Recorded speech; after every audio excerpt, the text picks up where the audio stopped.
And hello everyone, welcome to the Wartburg and Fusion Entertainment Review, though I guess today it's more Wartburg and Friends entertainment ranking episode. I'm your host Thomas, aka MrWartburg. We're here for episode number 45 of the show, getting really close to that big number 50.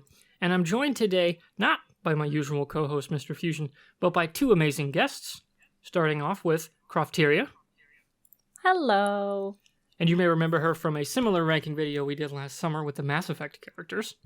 Oh, yeah. And I'm sure this will be just as fun because we're joined by the one and only Jackie, a.k.a. GeekyFriedRice. Hello. Thanks for having me again. Yeah, Jackie was on our 1-year anniversary Rank Your Favorite Games episode. Mm-hmm.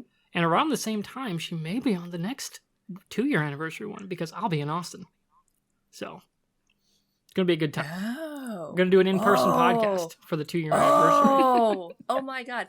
Wait, I think this would be like the first time we meet in person ever? Oh, no, we've met. No, it's not. We've met a couple times. 18 and 19. But I it feels like a decade since I've seen you then. Yeah, other than doctor stuff, I haven't left the state of Iowa since 2019. So I'm really bored and I want a vacation. So I'm coming down to Austin for Labor Day weekend and then most of the week after. So Got it. That's going to be a very, very good time. So the purpose of today's episode is we're going to be ranking the Dragon Age companions and some characters who were never in your party technically, but are like romance options and such, so I included them in the list because they're as fleshed out as a party companion, basically. So with our introductions out of the way, let's hop into our what we've been watching and playing. So since we started with Croft in the intro, Jackie, what have you been up to pop culture-wise? Oh, God. K-pop has been taking over my life lately. But recently I saw Monster X in concert, and that was a lot of fun. That's all that I've really been doing in terms of like entertainment-wise. I haven't been playing a lot of games lately because I've been just too busy and or tired. But I have every intention of returning back to Resident Evil Village because I think I'm only a third of the way through that game, and it was a lot of fun, so I want to come back. I might actually restart it entirely because I can't remember. Plus, Lady D is like pretty hot. My queen. I think she's everyone's. I need that. Yeah, I need that step on me energy in my life. So, yeah, I'm probably returning back to Village. All right, and Croft, what have you been up to? I just finished playing The Quarry, which was pretty cool. I actually started replaying Dragon Age a little while ago, but that was that was a few months now, actually. Time flies so fast. But yeah, so my brain has been refreshed. I remember everyone now, and what I think about them, how I feel, so it was going to be fun. Actually, I got a Dragon Age tattoo also, I guess if that counts. So yes, I think it definitely does. I just have this hoodie. That's good too.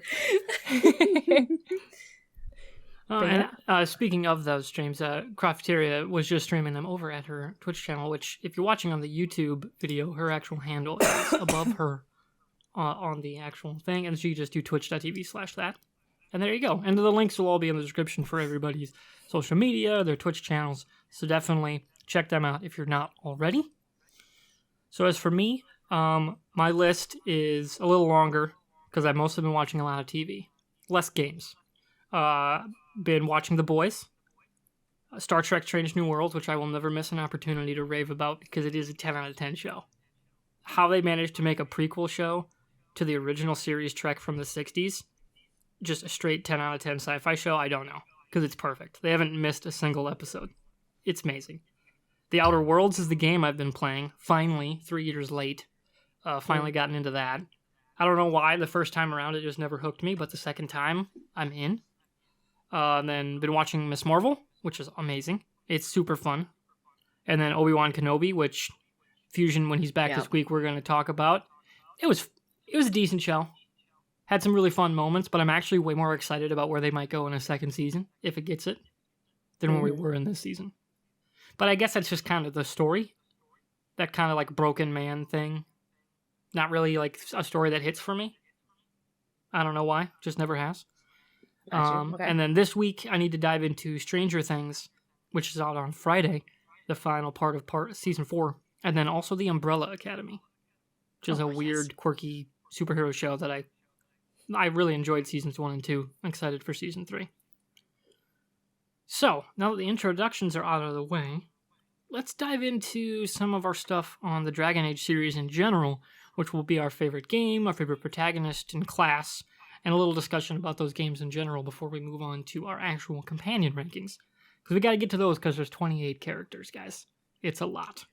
So, Croft, as someone who's probably most recently played the Dragon Age games, what is your favorite of the mainline 3?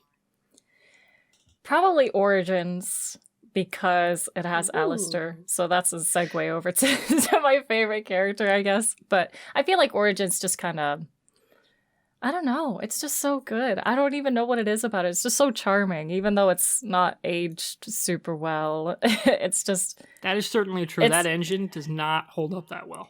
Yeah. Just like the essence of what Dragon Age should be. Just like the companions are great. The storyline. Yeah, the storyline is great. The gameplay is like very interesting. It kind of fits with the theme somehow. I don't know how, but it's really good. It's a very good game. That's all. Jackie, what about you? Inquisition. I'm usually not hooked on visuals. I like the story. I like the narrative. Bro, where did you go? Sorry, it's getting a little hot in my room.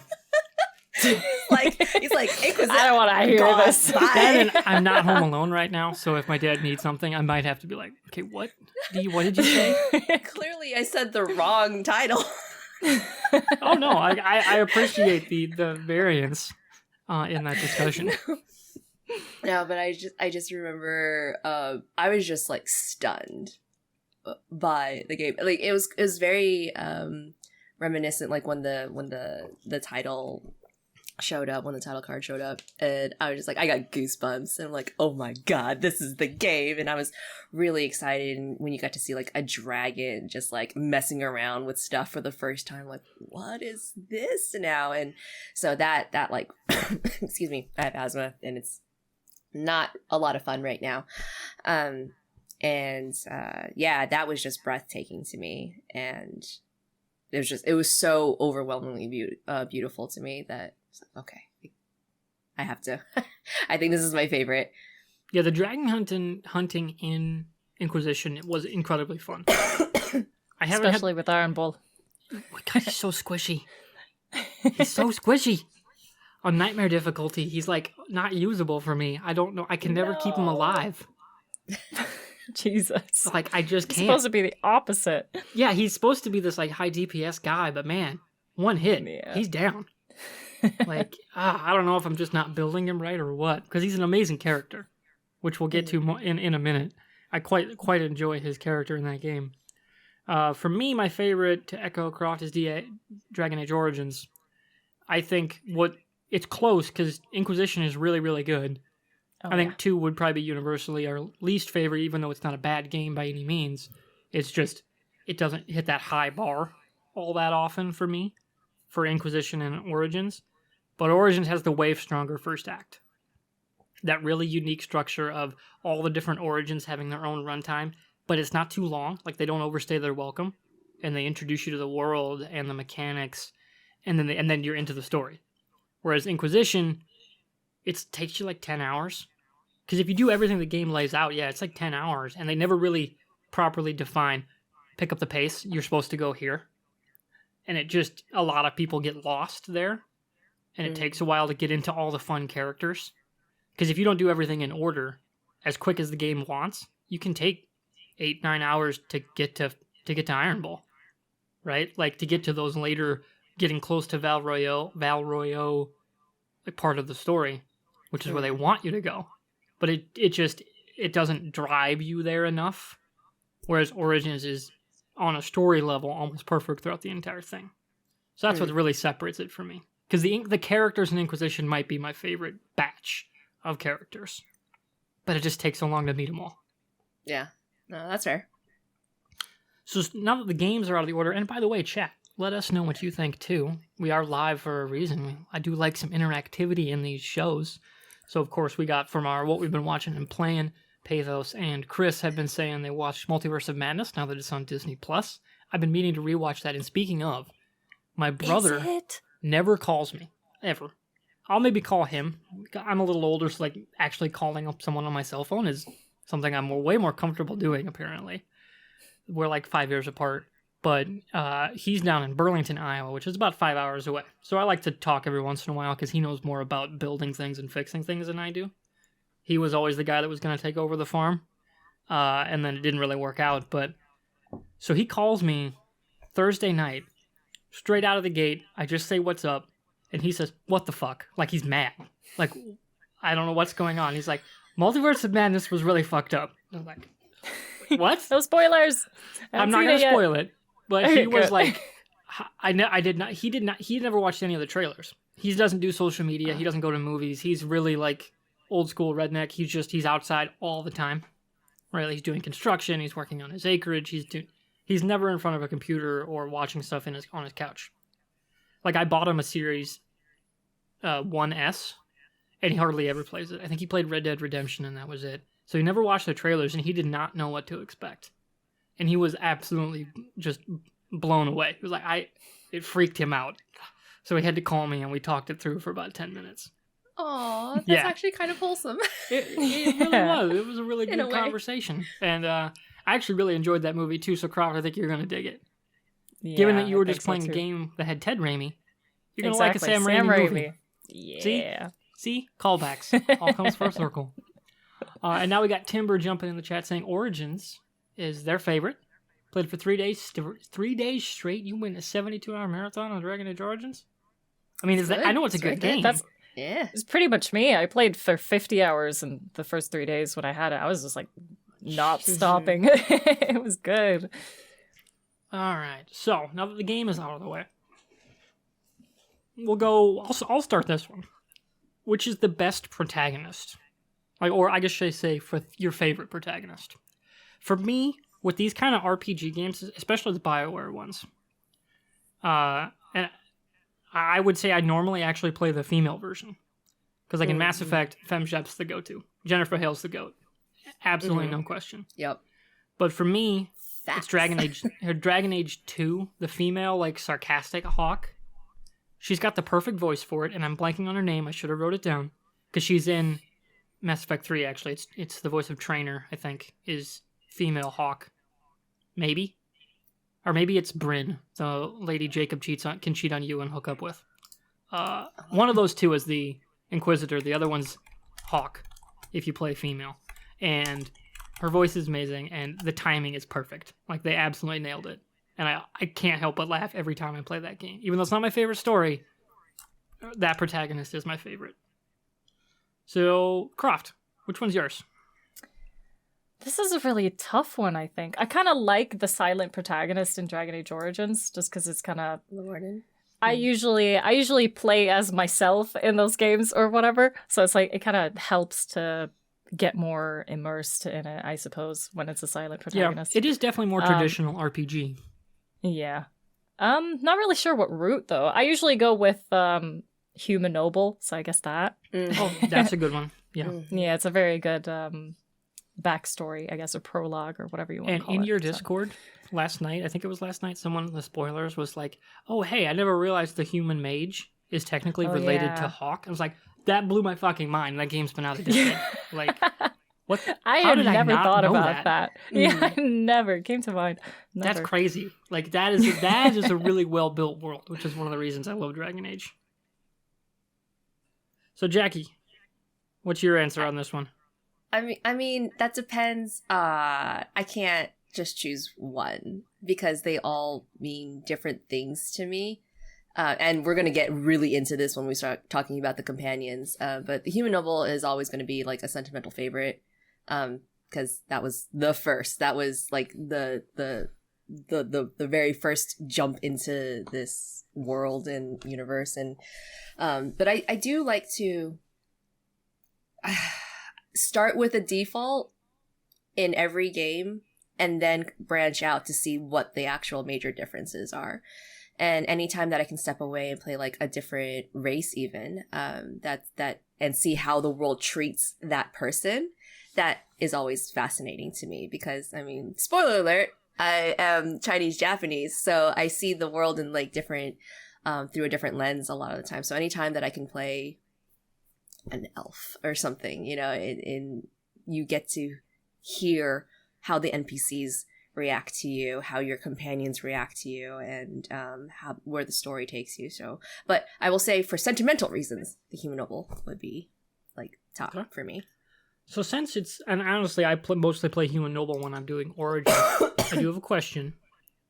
Obviously, no, I mean, the game's been out for forever, so I'm not personally caring about spoilers on this. How do you normally end your run? Like, so do you play them as they, like Alistair as king, and then your character, if you're going female, is also, or I sometimes do the opposite where I'll have Alistair not be king, and then my human noble become king, technically, but still be the warden. So how do you guys play it? I cheat. If I don't get the ending that's like really happy, and I will go back 4 hours and redo like some decisions, like where did I mess up? It's very similar to the suicide mission in Mass Effect 2. It's like, no, I don't accept this outcome. So I'm gonna go back and revert it because I was terrified that I had messed up. And when you have that moment and you're like, what do you mean I can't save him? What do you mean he's going to be gone? No, I effed up somewhere. And I can't remember if it was like something that I said to Morgan. I can't remember what it was, like what the criteria was for that, I guess, S tier ending, where everything is cool and happy and you're both alive and all this stuff. But I will go for the best ending again and then see what the differences are afterwards.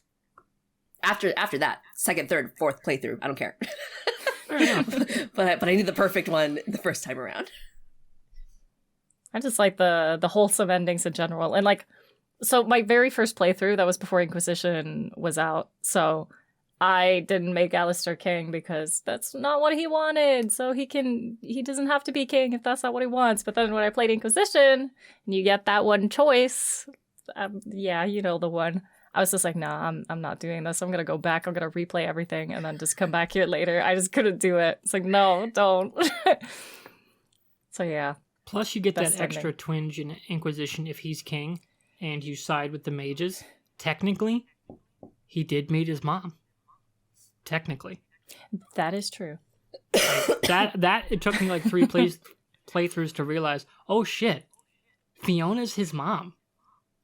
Did not understand that. That is such, and then you can actually talk to her about it too, which they could have left it as this throwaway thing because it's just in a book that's revealed. But they actually brought it in to like the main canon that most people are going to experience, and I thought that was really cool. So, some more chat stuff. Pathos says Inquisition is their favorite game. The combat is really fun, and I agree. It's the best combat of the series.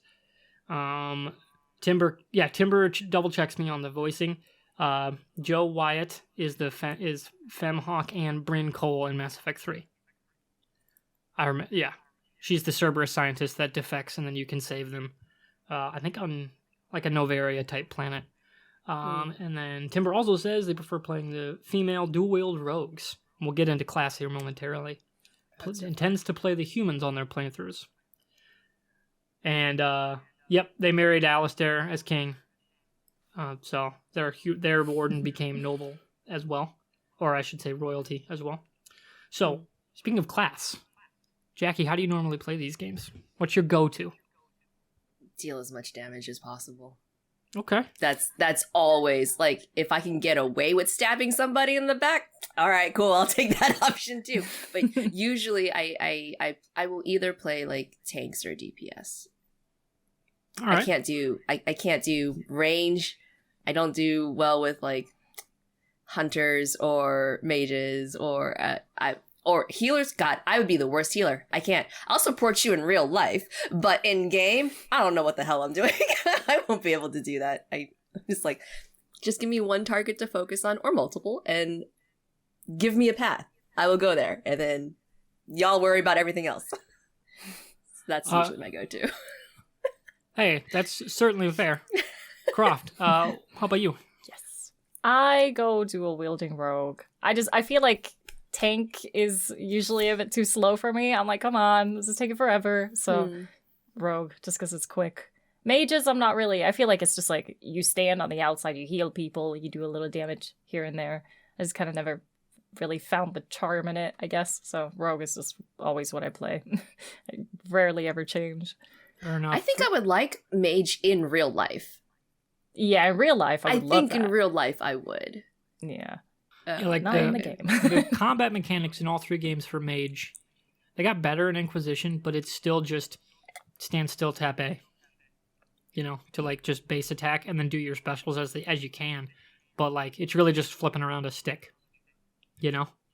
Whereas they're so cool looking. They look cool, especially with the Frostbite so engine. Beautiful. It looks the effects that they can pull off in the Frostbite is so cool to watch. But for me, I normally go Sword and Shield tank, and especially in Inquisition because I really like all the different mechanics that they introduce, like you can like chain yourself to enemies to like close the gap and all that kind of stuff. And there's a lot of buffs that really help my playstyle with that. So like if my Inquisitor is not Sword and Shield, I'm always playing as Cassandra because she's like the perfect tank for that, or maybe Blackwall, but normally Cassandra. So I will normally make my Inquisitor a human, like the kind of that, or like low level or Legion / Ferelden, the Free Marches, like noble house. So that way, technically, it opens up some interesting paths in that party mission where you meet Morrigan, and then I'll pair up with Cassandra. So I'll always have 2 characters that basically can't die if you play them right, and then Varric, because you got to have Varric in the party, and a mage of choice. So and just because he's so dang squishy, I don't often take Iron Ball, except when I'm hunting dragons on lower levels, because you got to take him to hunt dragons. Absolutely. Chris confirms he's also a tank. It's just a fun way to play those games for me. I like going head on into just beating the crap out of things. Because I don't get to do that in real life. I'm tiny. Okay. What I do for a living? No, I get it. You gotta take out your frustrations. I get it. Yeah. All right. So, I think that's more or less our thoughts on the Dragon Age series as a whole. So, let's jump into the actual Dragon Age companions now. There are 28 mainline companions / characters that are either can be in your party or are romance options. Not that aren't like one night stands. Like you can actually romance them throughout the game. And though there are 2 that were never able to be in your party at any stretch of time in either of the 3 games. That would be Cullen and Josephine. Cullen is actually in all 3 games. Josephine is only in Inquisition, and the other 26 are all party members, either in one game or across multiple. Like in the case of Varric, he's in 2 and Inquisition. Technically, Zevran's in 1 and 2 as well, even if it was only for like a scene in Dragon Age 2.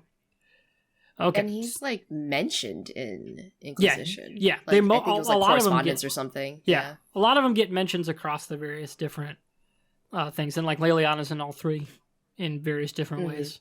Morrigan's in a couple of them, stuff like that.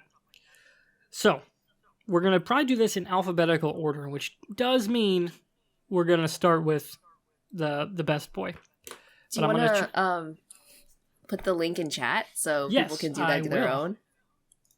This is I'd be curious to see how everyone else for sure. feels. I will drop the link here, guys. That should get you to the tier maker we are using. I had to make my own as there wasn't quite the criteria what I was looking for. And we are now on the actual scene so everybody can see. Excuse me, I gotta blow my nose real quick. You're good. Man, allergies? Oh, good.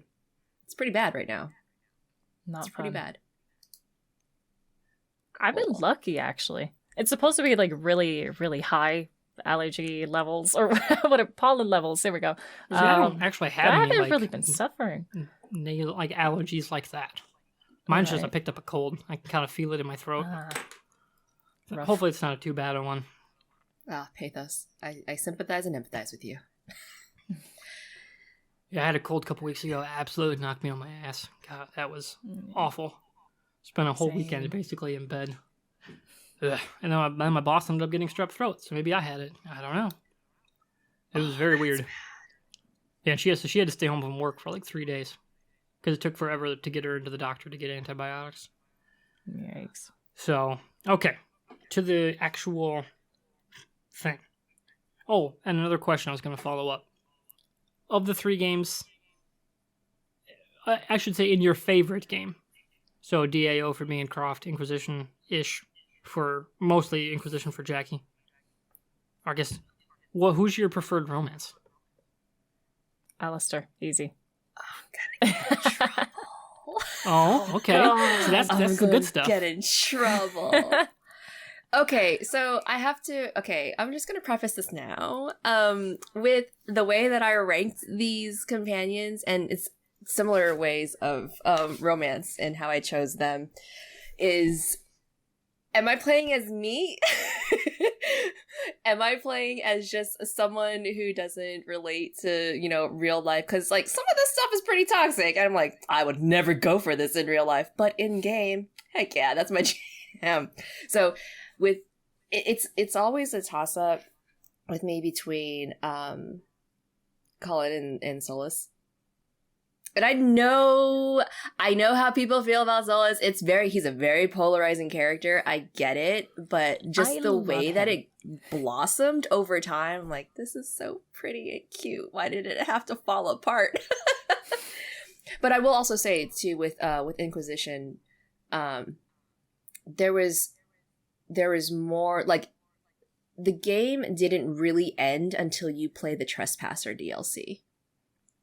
Especially if you romance Solus. So I'm like, he's got more love. And maybe it was just tragic.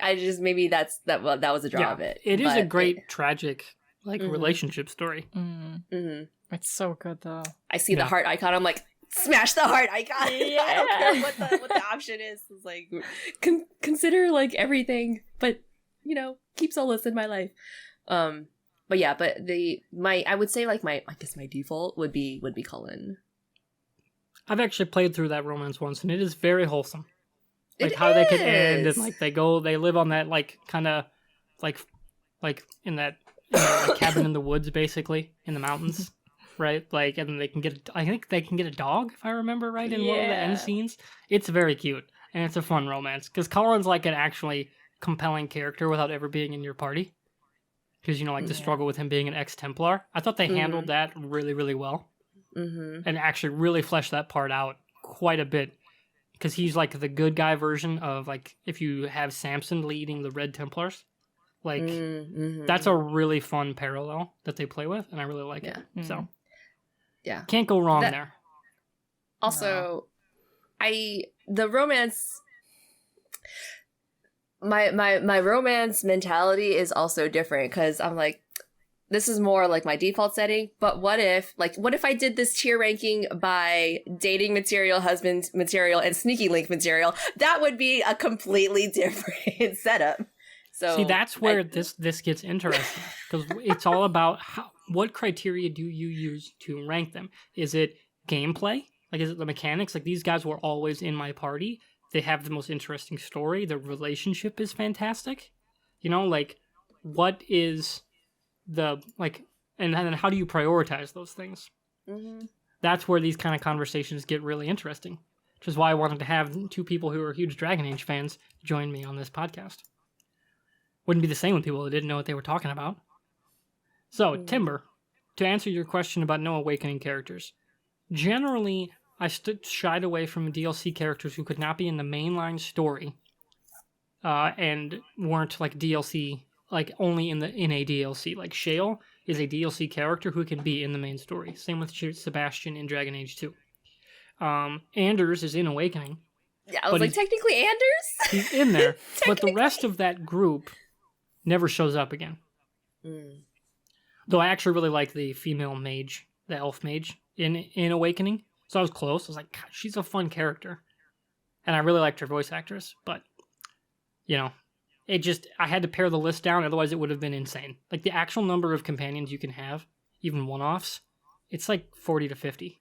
It's too much. So sticking to the mainline story helped keep it more or less, streamlined. So, okay. So let's get into this. We'll go alphabetical. We're going to be putting them in an S, A, B, C, D tier list. And we'll be debating why certain people and certain characters deserve to be on said tiers, and talking about our criteria as we go. So, I'm assuming Alistair is default S tier. Yes. Yes. Yeah, like, come on. Yeah, he's Next either character. the best, like one of the best romances in the first game, or he's just like the best friend. Mm-hmm. You know, like that, you know, you don't want to see go down the dark path. Like, he is one of those characters, man. If he ends up a drunk in Dragon Age 2, I'm sorry, I'm replaying Origins again. You New done import, messed up. right? Like, gotta do it again, right?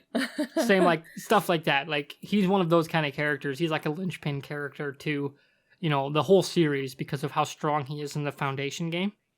So, for me, he has got to go in the S. Any other thoughts? Yeah. I fully agree. He's perfect. Yeah, he is. He's Pure he's cinnamon so well roll. written.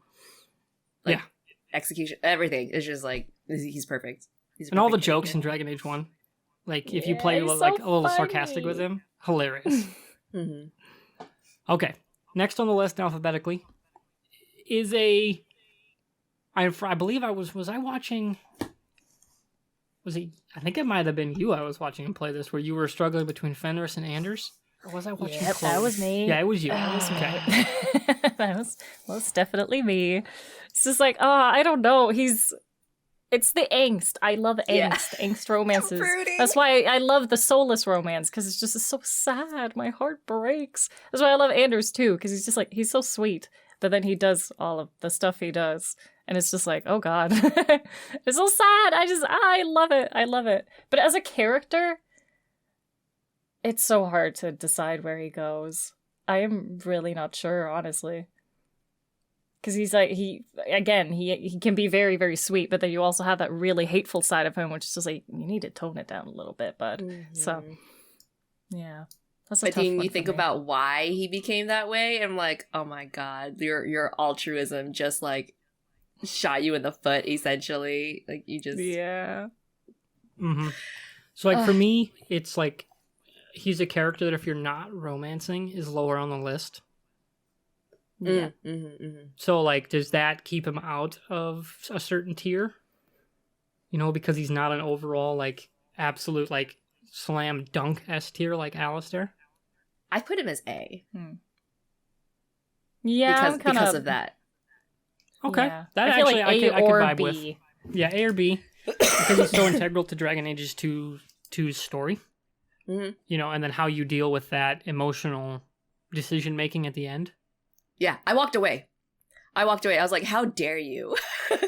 This is just rude. And I walked away for like 20 minutes. I was like, you can't make me like, what? And then I think the first time I said that I would be by his side, and I think the second time I was like, get out of my face. I've never been able to do that. I feel so bad. I was like, no, I'm with you. It's okay. I know what you did is horrible and like something I wouldn't have never done myself, but it's okay. I'm here. You murdered that sweet old woman who was actually a really good Grand Cleric. Yeah, she was nice. And started a war that probably kills tens of thousands. But those eyes, right? Like, But those eyes. It's the cats. It's the cats. He's a friend of the cats. I love that. exactly. So he's got some interesting quirks. So we'll leave him on the A tier. Yeah. So next up, alphabetically, is Aveline, and I have an idea where she's gonna fall. What about you guys? S tier. S Oh, was not really? where I was thinking. No, me neither. Okay. I want her in my party always. You know, we may butt heads, but she's always got like everyone's best interest at heart. I want her like It's true. she gives me like drunk girl bathroom, like that support system right there. She like, if you were like really down on your luck and you just needed a friend, like she'll be there and she'll be like setting you straight. And she'll tell you that you're fucking stupid, but still show Yeah, up. she won't even, like, you need that person to not hold back and not, like, beat around the bush. Like, you need, like, that on-the-nose person. Can't handle 2 Aveleens, but 1 in my life is just the right amount of Aveline. So, Interesting way to look at it. yeah. that's fair. That's actually. how I thought of it. So someone who's on the other yeah. end, Croft, where do you think we should slaughter? I mean, I don't really have that much against her, to be fair. It's just in the playthrough where I was streaming it, I really got on her bad side. And she was so rude. Oh, and I was like, no. you're hating on every decision I make. I just started feeling bad all the time. Like, every single time she was around, I was like, man, I feel like I'm doing something wrong here. So I don't know. Like, normally I would say that I wouldn't put her on S tier. I'd probably maybe put her on, like, B tier, honestly. Okay. Yeah, I'd probably say B, actually. Yeah. Sometimes personalities that are super intense, it's just like, okay. Yeah, I it's need very you to- polarizing. I need I'll you probably to... I'll break In the space. stalemate. I'll probably go B as well. Because for me, honestly, like the side story where you like help out her romance across a couple different acts is actually really fun. Mhm. And yeah. you know how she's in the party from the beginning, you know, and how close she can be if you play a hawk a certain way, like borderline on the A side. But she's like that, like lawful good to a T, like a traditional like paladin kind of Yeah. character. And if you're playing like sarcastic rogue, you know, sometimes has with a hard edge kind of hawk, you're not gonna get along very well Mhm. because she's very much like Paragon all the time. Mhm. Which is an interesting character to have in the party and not be the main character always playing it like that way. Like you have a Paragon Shepherd or something, Mm. you know? So I think we'll go B, but it's like, and as we go, we'll be ranking them in the B, like in each order too. So like if we have another B, it'll be like, does this person go above or below Aveline? That kind of thing. Oh man, this is gonna take like 4 hours. It's not gonna be that long. I'll keep it We got moving. 28 characters. I'll keep it moving. Speaking All right. of keeping it moving, we've got the first of the split siblings because they do play differently depending on their origin and how you're playing as Hawk. So I kept them separate, and that is Bethany from Dragon Age 2. So for me, because of how little they can and cannot be in the story, I almost want to say C tier for me, especially if it's like Carver going to the Wardens. Because, like, or if they go to the Wardens, like, they're, like, not in the game beyond the first act. So what do you guys think? I'd probably put her in B. Yeah. I kind of like her more than I like her. Aveline. Yeah. Well, Above Aveline? Okay. Okay, maybe not for you. No, okay. If But that's where I we're do- going to go. Yeah, I don't know. She just has that, like, supportive sister vibe. She just wants what's best for you. In previous playthroughs, I haven't really, like, liked her that much, but it was like this latest one just changed things so much for me. So, I actually really like Bethany in that one. yeah, So it's like, but I don't love her, but she's also not terrible. So I feel like B is like the sweet spot. yeah, I will agree with that. Yeah. Okay. I will agree So with that. the other question, above or below Aveline? For me, I don't think that I mean, they're a completely different tier. So, Yeah, I'd probably still put her below Aveline just because you don't really see her that much. You definitely hang out with Aveline more. True. So All right, so now we're on to our first Inquisition character. Blackwall / Thomas Rainier. So, where are we thinking on Blackwall? Have any of you guys have romanced him in any character run through? no. I've seen a romance like Seen. playthrough, but Yeah, I haven't. same. Yeah, I haven't done it myself. Yeah, never have either. I've watched if you don't romance him and you don't romance Josephine, they kind of have a thing. But, Oh yeah, Let's keep Yeah. it that way. Like I'm cool with that. it's like cute. Cool. There was just not I don't know because like I put him as C. And Okay. I don't hate any of the characters at all, but I just don't there was nothing that was drawing me to him, even though he was like very selfless in the decisions that he was making and why, but I didn't have any. Then again, how old is Inquisition?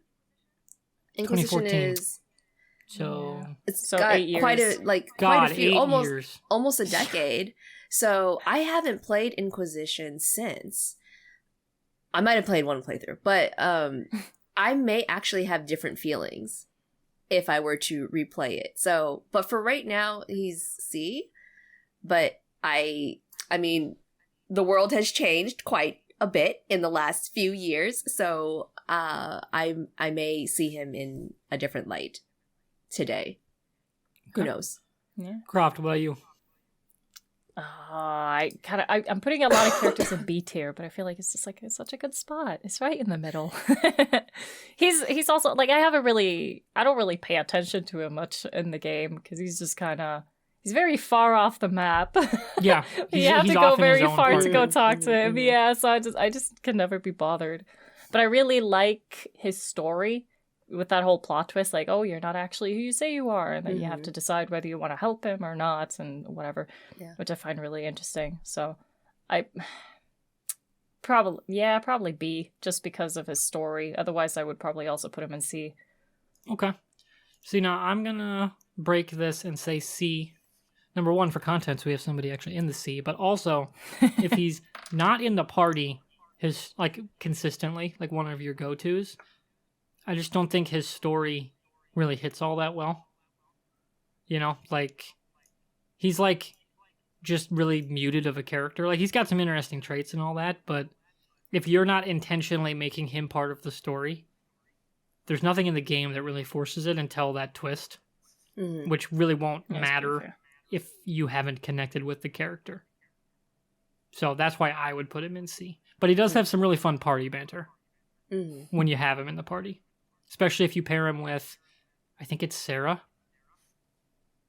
One of the two, like, one of them he's got a lot more banter with. They, Mhm. like, just crack, like, really dirty jokes all the time. And I'm pretty sure it's Sarah. Sarah, yeah. Yeah. Sounds like about Sarah. right. Yeah. Yeah. All right, so now we're on to the second sibling from Dragon Age 2, and that is Carver, who I don't think He doesn't I've ever- exist. Throw him in never the trash. actually played. He does So he's not going- exist. He's going straight B. Whatever. Like, not even. Yeah. Don't even have him on the list. Like, I don't care about him. Okay, for I now, he's never a- had him in my party. Yeah, I don't I think he know. ever lived past the opening for me. Nope. Me neither. I think he had like one redeeming moment or something, but you gotta put up with a lot of BS to get there. And I'm like, I don't have time for that. Like, even though you're my brother, no. No.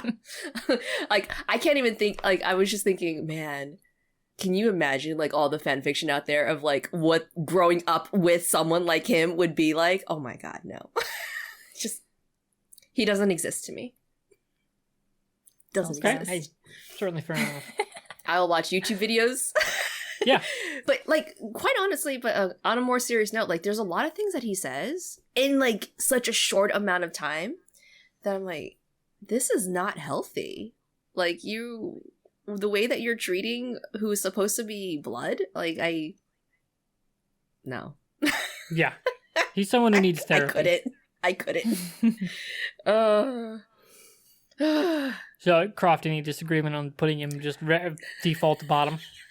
Nope. Nope, none whatsoever. Not at all. Fair enough. Nope. So we're going to move on to another Inquisition character, someone who was introduced in Dragon Age 2 via the cutscenes with the Varric, and that is Cassandra Pendergast. Pendergast? I don't know if she says the R in the name. One of my favorite characters. Mm-hmm. I want to go S tier. Mm-hmm. Because also She the on romance there. is great, like with the whole, like, that, hard exterior, like, mushy interior. She's a perfect, like, the Yeah. textbook example of that. And doing that with a female character, fantastic. Mm-hmm. And all her interactions with Varric, like, having those two in the party is so much fun. Especially just all the ribbing back and forth, like they're siblings. Fantastic. Tsundere. Exactly. So, any quibbles on S tier? Anything you guys want to add to the conversation? No, she's also I'm perfect. kind of like in between S and A, just because S is like like really high up there. Like you can't beat Alistair. But at the same time, if we're ranking within the Oh yeah, she'll be behind Alistair for ranking within the ranking, yeah, exactly. So I really don't mind S tier. She is a great character. Mm-hmm. Okay. That and yeah, like I said, other than if your Inquisitor is playing that way, the perfect sword and board mechanic. Like, and the AI is actually pretty good too. Like she will stay on her feet for forever in a fight. So gameplay wise, she also gets a bump over a lot of characters in Inquisition for me. Plus the accent's amazing. So Yeah. Yep. and we're gonna stick on Inquisition for a little bit here. Next up is Cole, who for me is maybe lore-wise the most fascinating of all the characters in Inquisition, but someone I never really played with in the party because my rogue was Varric, so I didn't really need him in the party. Same with Sarah. Where do you two come down on Cole? Kind of agree there with the gameplay. Like he was never really in my party, aside from a few times, just because I was like, oh, let's try him out a bit. But since I always play rogue and then I want Varric, I just never really used him. So it's all about the interactions you get and like Skyhold and Haven. So yeah, good character. Not really. I'd probably put him in A, honestly, just because he's so fascinating. I put him in B, but only because I never really interacted with him. But I do agree that he's the most fascinating character. But in terms of like staying within like the inner circle, I just didn't have much reason to have him there. But he's one of the characters that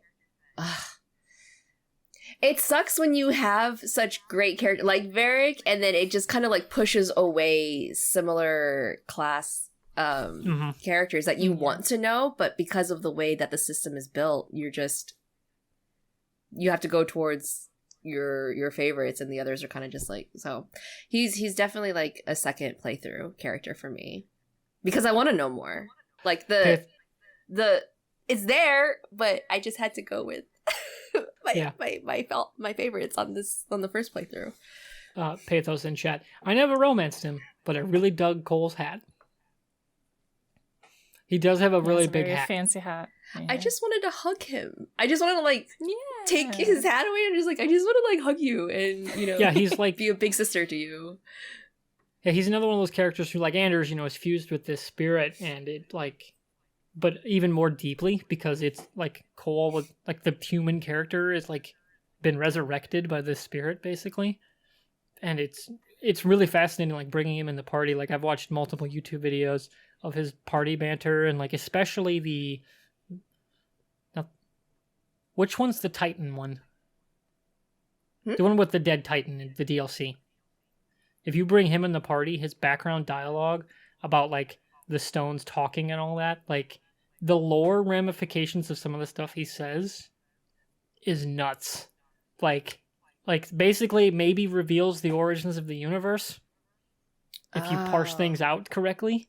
He talks about what the Titans were and how they warred with like the elves and like like maybe it's corrupted Titan blood that is the red lyrium / the blight, and because and then it was the elves that did it in an experiment and they're the ones that ended the world. Like it's fucking wild. Like they get so deep into the lore with his character, but it's all in the background if he's not in your party. So for that, I think that keeps. You know what? I'm gonna say he's below Anders because he's not as integral to any part of the story as Anders was. But just for how like cool his character is and how they like wrote him as a specific character, I gotta put him in the A. That's fair. All right, so now we're on to someone we've talked about a great deal via the romance stuff, and that's Cullen. So where are we putting Cullen? S. Yes. Oh, I agree. So within the S tier. So I mean it's a given. Like he's just a character that shows up in all three, and depending on how you play, can actually have a fairly substantial part in one if you do the human mage origin, because he'll be in your origin. He shows up at the tower again, and then you deal with him. That experiencing having changed him so directly into Dragon Age 2, and then he turns out to be a good guy because he's like, okay, fuck Meredith, right? This is wrong. And he like stands up to her. And then in 3, whether you romance him or not, he's still struggling with no longer being a Templar and the lyrium addiction, and then the romance is a great one. So for me, it's all S tier. But where do we put him in that slot? Does he go behind Alistair, behind Cassandra, above Alistair? No. First off, no. Okay. But I would put him in between. And that's only because he has presence in every game.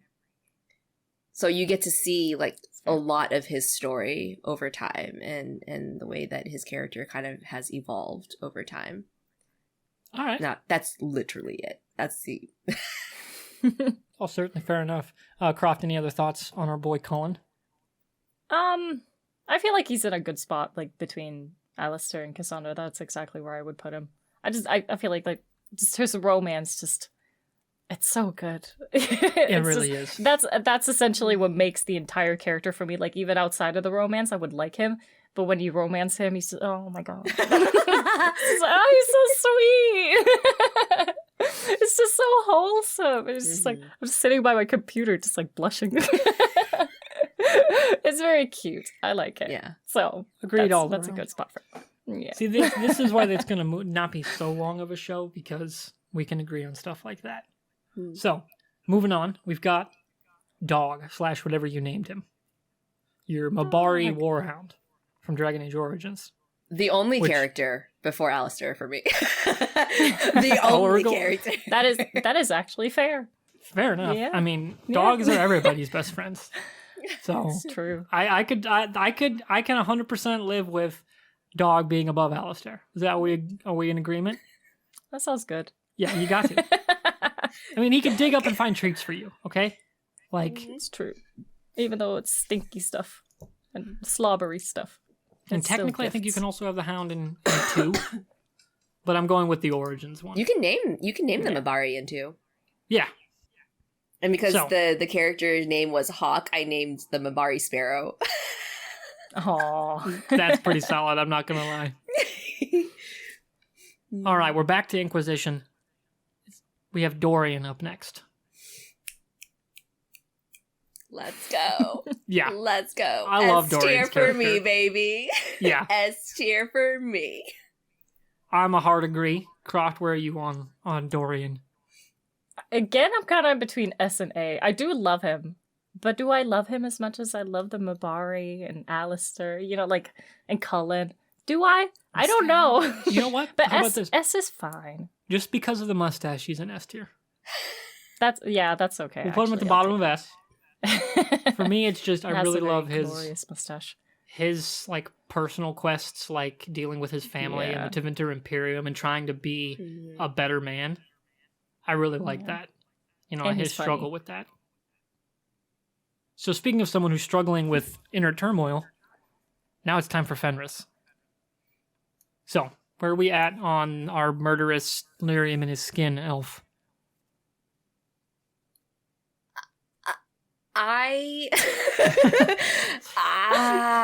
Okay. I put him in A because it's very similar to how I view Anders as well. Love the story. If I was in game, probably would romance him. Not happy that he didn't talk to me or whatever for 3 years, but let's get past that part. But like in real life, that's a hell no for me. Because there's just like there's way too much broodiness, but that's what I love about him in game. So if we're stepping away from like IRL, he's A for sure. Okay. Mm-hmm. Croft, about you? Yeah, pretty much fully agree. I mean, I love him as a character. He's really interesting, blah, blah, blah, but he is very grumpy most of the time. He's just like, I hate everything. It's like, okay, I know, you can be quiet about it now. But he is very charming, even still. He's a very good character. So I would also put him in A. So in the A tier, where are we slotting him? Above Cole, behind Cole? Ahead of Anders, behind Anders? Probably last. Last in the A? Yeah. I think that makes sense. For me. I won't fight it. I won't fight it at all. All right, and now we get to one of my favorite, just like all around characters because they're so fun, and that's Iron Bull. So remember when I was talking about the sneaky link? In terms of that, S tier. But I think as a character though, I would say A. Okay. Yeah. Yeah. Like his backstory, the group he leads, just like all of that. It's just very fascinating to me, especially with the group. Oh man, we could probably have like a whole conversation about the Chargers. Yeah, Chargers, like yeah. because that's a really interesting group. But I think I would put him in A. Okay. Yeah. I agree with that. Where are we putting him in A? Oh, before Fenris, but after Cole? Or do I put... Oh, God, I don't know. Does it go before or after Cole? Maybe before, actually. Oh, God. I don't know anymore. I would agree just because of the performance. Like, he's Freddie Prinze Jr., right? Yeah. Yes. Absolutely amazing. Which like, the absolutely fact that that's helps. Yes. Yep. Like, the fact that that's the guy that did, Vega, and then to this, Yeah.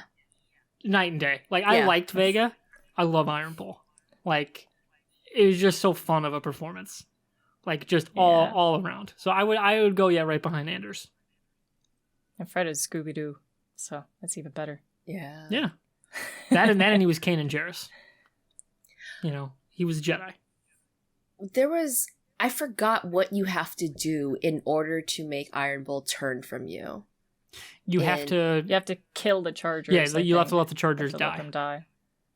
And that was in the... I can't remember if it... Was that... That's not in the DLC. It's not in the DLC. main story. You can either, blow up the ship, the Tevinter, ship or something, or you can sacrifice the Chargers. Mm-hmm. If you sacrifice the Chargers, he stays with the Qun. And if you save the Chargers, he turns away from them, and they, try to kill him in Skyhold. And you can come on them and come up to them in a cutscene, and he's just kicking their ass. Great stuff. I thought there was also something in the DLC that if you didn't have enough... Yeah, I think there's a conversation you have with him, but the key part of it is that in-game, how did you play this one thing? Gotcha. Is he still with them, or is he not? Yeah. Yeah.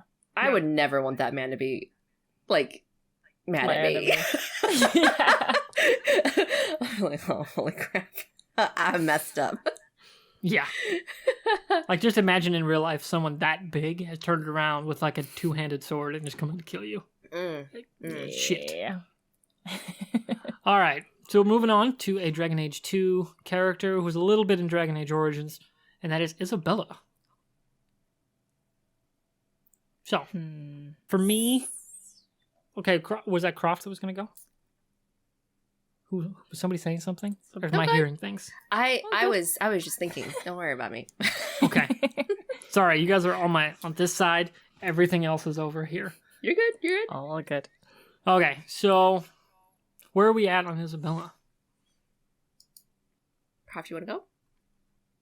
I think B, maybe even C. But it really depends on the outcome you get in Dragon Age 2. She is a conniving little shit sometimes, but she's also very nice when you do get on her good side. So it's heavily dependent on how you play the game. My last playthrough, she just ditched me because I was just trying to get through the story because I was streaming it, and she just I'm gonna leave now. I don't want to be in here anymore. So I said, no, I'm sorry. So, I don't know, B or C, I think. Okay. But she is a very cool woman. Croft, or not Croft, Jackie, where you at? I... A. Oh. Okay. Because I agree, she's super, conniving, she's crafty, she's you know how Slytherins get a bad rep? But, really, you pull all that away, just I don't no, these are some like pretty complex personalities here. So I consider her a very complex person. Even though some people will write her off and just like take her at face value. But when you really talk to her and you really like start understanding her, like I really like that about her. And she's staying A for me because if you do romance her, she's fun. I will say that. She's fun.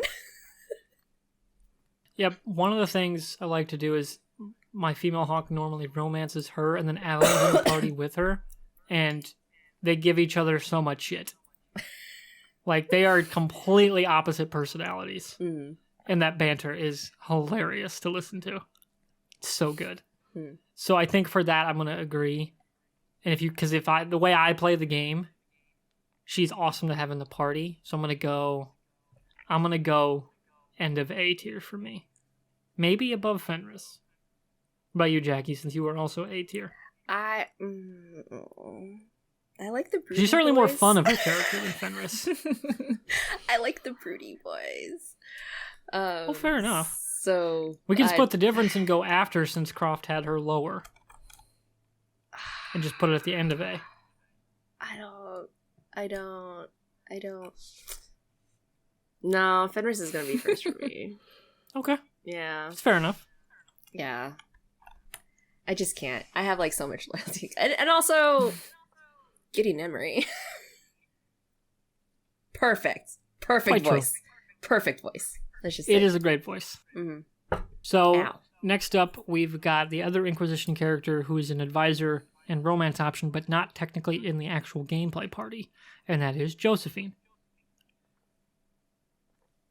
Where do you guys come down on her? I'd put her in A. I think she's just like always there, giving you advice, being nice to you. So yeah, And she's not all I think murderous, she's just- stabby like Liliana. Exactly, it's a nice change of pace among all of the very angry and murderous people. And her romance Very stuff diplomatic. is hilarious. Like, Mm-hmm. the standout, the stuff in Valriel with the duel and all that stuff, very Yeah. good. I Like, liked one it. of the most laugh out loud moments in the game is during that cutscene. Where she, like, shows up and, like, I can't remember what she says, but your Inquisitor turns and goes, "What?" Like, and everyone just, like, stops. It really got me. So, I think I could see her on A as well. Jackie, what do you think? I put her in S.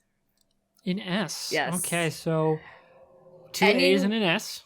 Anyone who can keep me straight, anyone who can keep me organized and also not lose their own shit, especially like during a war. I'm like, no, you are Yeah. so valuable. Like in terms on- of that, then yes. I wish that I had more engagement with her.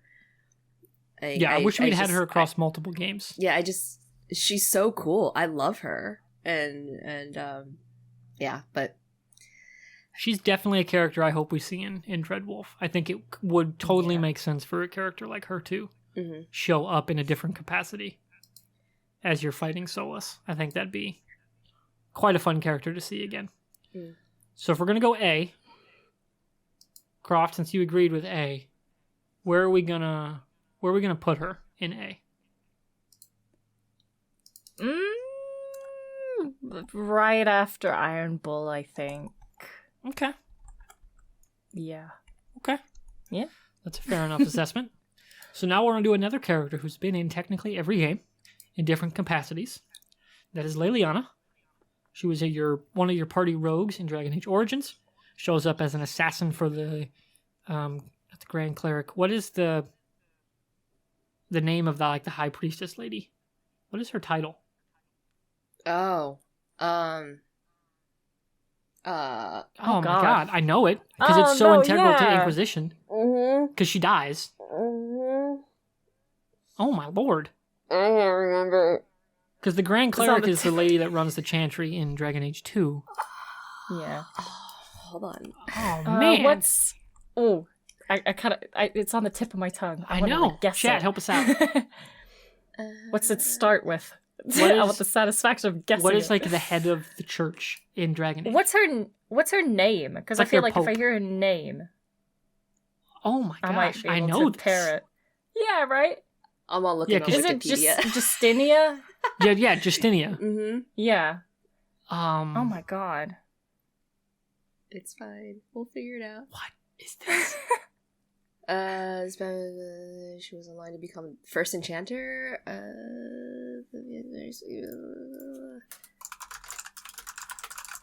Come on, chat, don't Justinia, fail I'm me. googling it. I cannot remember. Divine.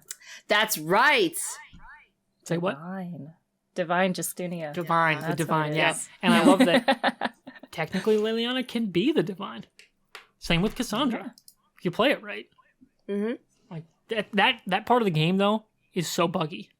Like I really don't like how it's like scored in the background based on these conversations that happened like 15 hours ago in the game, and it's so hard to keep track of. Mm-hmm. That like what makes who the divine at the end. It never seems to like track it right. It is very frustrating. But I do like Liliana ending up as divine because like the cutscenes and stuff after the end are like, oh, she murders everyone. Like, she goes nuts. You're not on board with reforms. You're getting the fuck out of the way permanently. Like she does not pull any punches. So, and of course and she's an advisor in Inquisition. So she plays a rogue and then an assassin and then your advisor. Where are you guys thinking we should put her? I feel like with her character in Origins, I would put lower. That's fair. But in Inquisition, yeah, because she's I don't know, she's a little bit like, I don't want to say weird, but she's very naive, I think. Yeah, naive. There For you someone go. who's That's so the like perfect worldly. word. Yeah, exactly. But her character arc is very, very good. And in Inquisition, I love her. So in Inquisition, I would put her on lower S, I think. But before then, I would definitely put her lower, Okay. maybe like B. You can or even like something. not recruit her in Origins. Yeah, Yeah, you can leave her in completely miss her. Yeah. the bar, is it? Yeah. Yeah. Or... So yeah, I really like her character though. Yeah, same. Her character arc is very good. I feel like that's probably one of the best ones, especially because you see her in all of the games, even though you barely see her in 2. Yeah, she she's shows still up on there, like one so- mission Yeah. as a ninja, So, yeah. basically. So, yeah, I could agree with lower S just because the arc that we see across all 3 games is actually pretty substantial in comparison to most of the characters. Mhm. Kind of like Cullen. Yeah. Obviously, he gets a lot more meat in Inquisition, but like I think it's a similar thing where since we're seeing them so much, yeah, I could see lower S tier as well. Jackie, what do you think? I agree with that. She's integral. I can't see her below S. Okay, I so love are we her. talking above or below Dorian or Cassandra? Because I'm sure she's below Cullen. Below everybody, I think. Okay, last on the S. Yeah. All right. Sure, But I feel yeah, guilty I'll for go with saying that. Dorian is that strong of a character in just the one game we Yeah. meet him, though. So I have no problem him being above Liliana. Oh, everyone needs that level of sass in their life. Dude, yeah, he's the perfect It's friend true. for that. That's essential.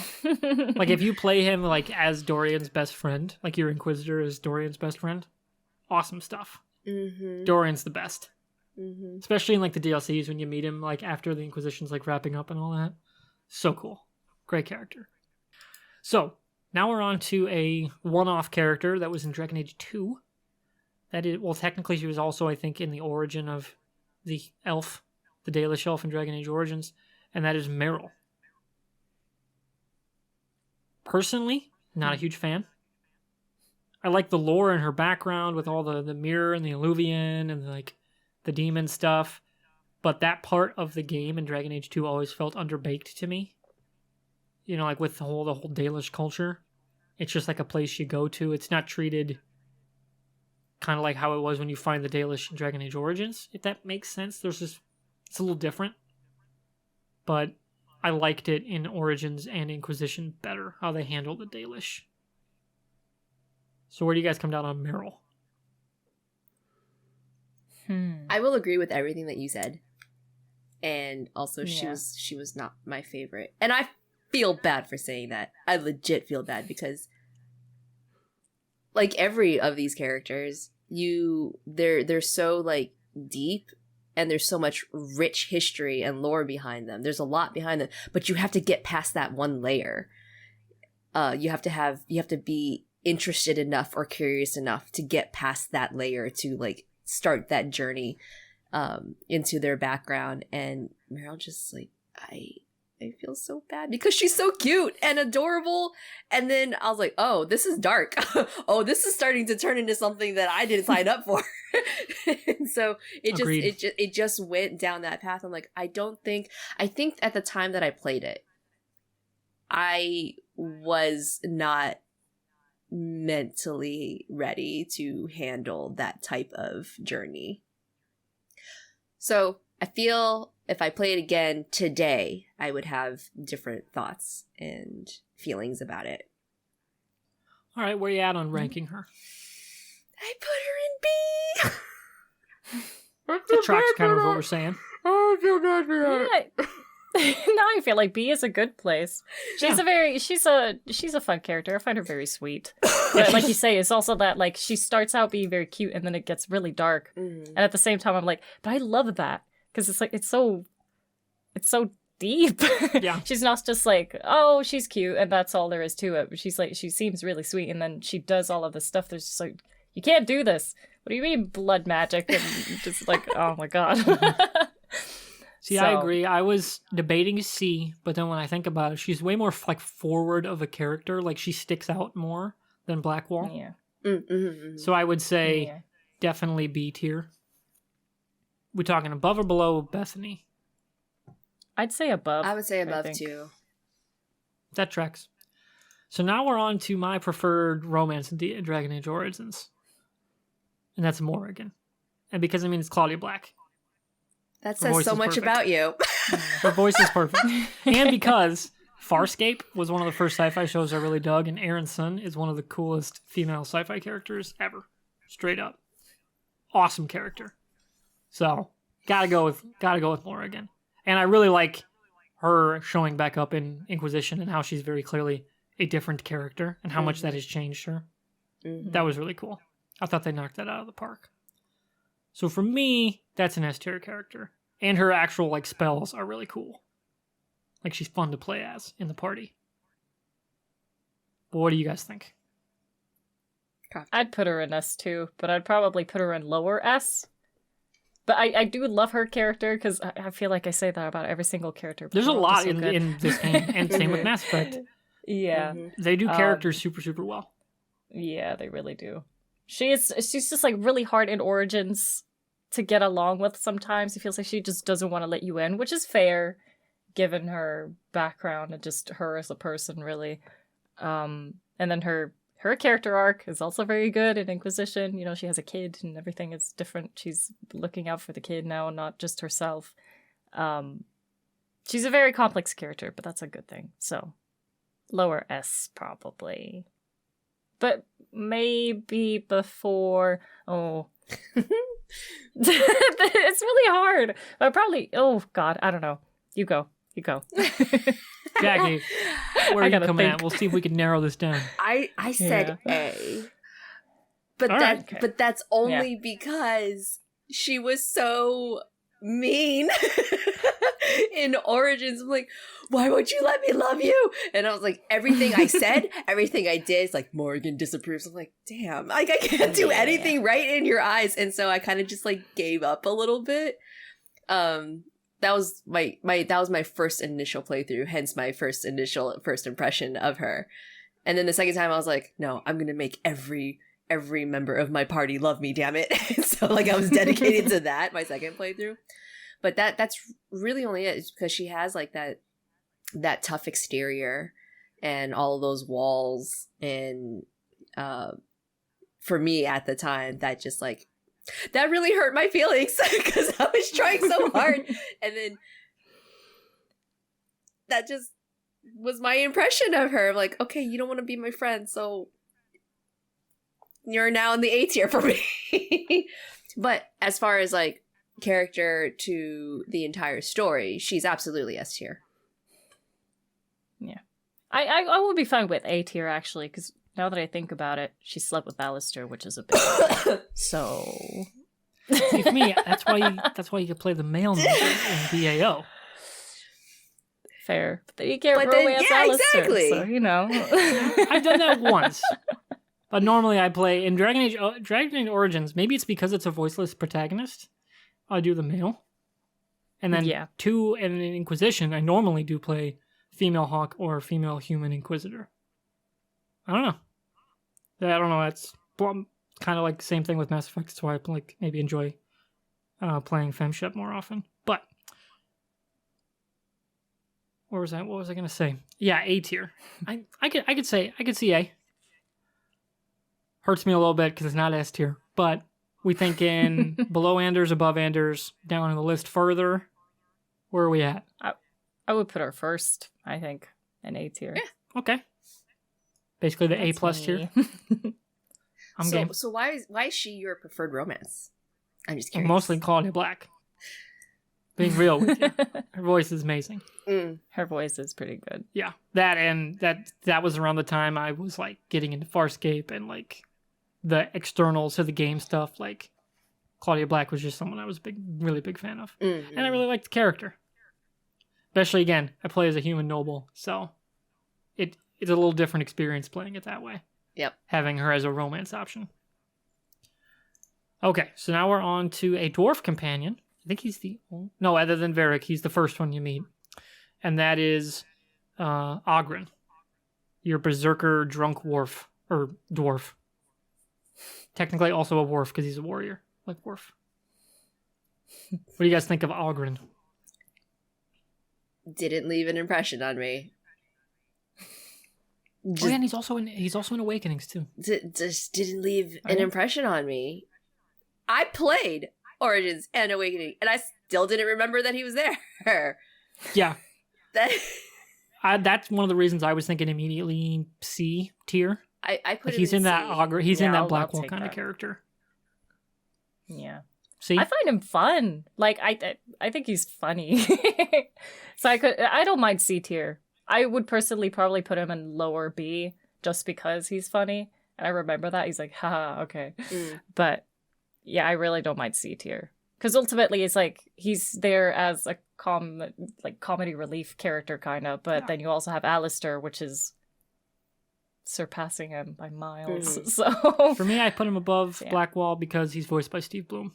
So that's fair. That's going to be my tiebreaker. That's fair. All right, so now we're on to the first of our DLC-specific characters who could be in the main story if you bought their DLC pack. And because of how tied in the Chantry is to the story, Sebastian actually gets a fair lot to do in Dragon Age 2. So I was like, man, this guy's a DLC character? That is so weird. Because I didn't play as him or have him in the party until like my third run was when I finally bought all the DLCs for Dragon Age 2. So for me, just because of how he can be super tied in, but also you don't have to have him at all. I would say bottom of B tier for me. Any, quibbles? Anyone thinking A, C, D, S? I'm thinking D. Damn. I don't like it. He is boring. I'm sorry. Yeah, he is that really righteous, religious wise kind of character. Yeah, it's not even just that. I just feel like there's not really any dimensionality to him or whatever. And I think part of that is because he's DLC. Yeah, it could be that. Like he's not baked into the first act or anything. Yeah. But I just feel like he's very boring. I just every single time he talks, I'm like, okay, whatever. I can that's my personal preference. Yeah. So Jackie, where you at? I saw him, and then I immediately asked, "Where's Talus?" Because I was like, I would prefer Talus over Sebastian. Wait, who's Talus? Oh, wait, you mean Felicia Day? Oh yeah, Mark of the Assassin, right? Yeah, Mark of the Assassin. shit, I did it. I was like, excuse me, I'm gonna cosplay you, and I did. But yeah, I got there's like two what's the term? Goody two shoes? Is that the phrase? Like that? Yeah. That was the only impression I got. I'm like, I don't think we're gonna get along. Like, I'm not a he's horrible like- person, but you're a little too too righteous. Yeah, he's like Aveline if Aveline never bent like the rules.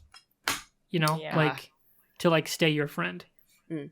He definitely won't do that. So where are you thinking on ranking wise, Jackie? Whatever you said the first time, that made sense to me. So how about we split the difference Well, and like say C, C? yeah, like Let's put him in between. C. Yeah. Yeah, sounds good. And you know what? Screw it, because I actually kind of like Blackwall more. I'll say he's behind Blackwall. Yeah, that's fair. All right, now we're on to Timber has a Oh, comment what's in Timber chat. say? Oh yeah, he was included in the guidebook because I believe he was a day one DLC. If I remember that long ago. Oh my god, it's so long ago. Is it 10? Is it 10 years now, or is it 11 years? 2 came out It's 2011, a right? long time ago. So it'd be 11 years now. It's crazy.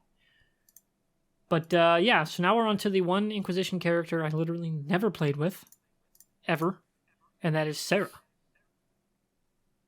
Other than her intro, I don't really remember much about her at all, and I've played Inquisition like 5 or 6 times. Jackie, what do you think? I think I will like her more today.